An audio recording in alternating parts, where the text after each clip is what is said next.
കടൽ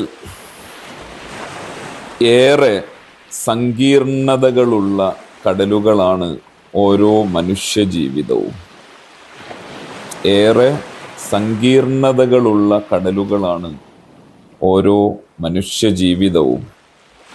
സ്ഥലങ്ങളും സമയങ്ങളും മാറുന്നതിനനുസരിച്ച് പച്ചയും നീലയും ചുവപ്പുമായി തോന്നിപ്പിക്കുന്ന ഉപരിതലങ്ങളുള്ളവരുടെ യഥാർത്ഥ നിറമെന്തെന്ന് ആരും അറിയാറില്ല.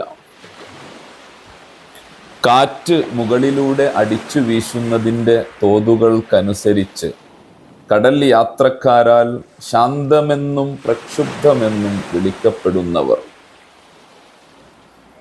വേലിയേറുമ്പോൾ അസൂയപ്പെടുന്നവർ, വേലിയിറക്കത്തിൻ്റെ ദയനീയതകളെ അറിയാൻ ശ്രമിക്കാറില്ല.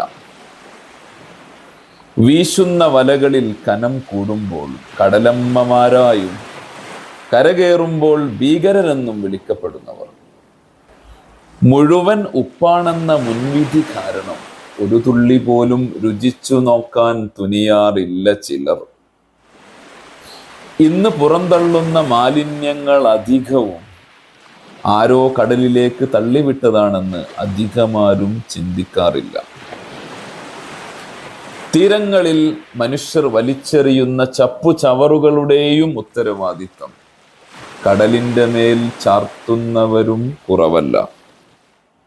ആഴങ്ങളിൽ ഇറങ്ങുമ്പോൾ ഇരുട്ടും മർദ്ദവും കൂടുന്നതിനാൽ കടൽ സ്നേഹം പരിധിക്കപ്പുറം നല്ലതല്ലെന്ന് എല്ലാവർക്കും അറിയാം. ഒരു തുള്ളി പോലും നനയാൻ ഇടവരുത്താതെ തീരങ്ങൾ സന്ദർശിച്ചു മടങ്ങുന്നവരും കടൽ കണ്ടുവെന്നാണ് പറയാറുള്ളത്. ഏറെ സങ്കീർണതകളുള്ള കടലുകളാണ് ഓരോ മനുഷ്യജീവിതവും.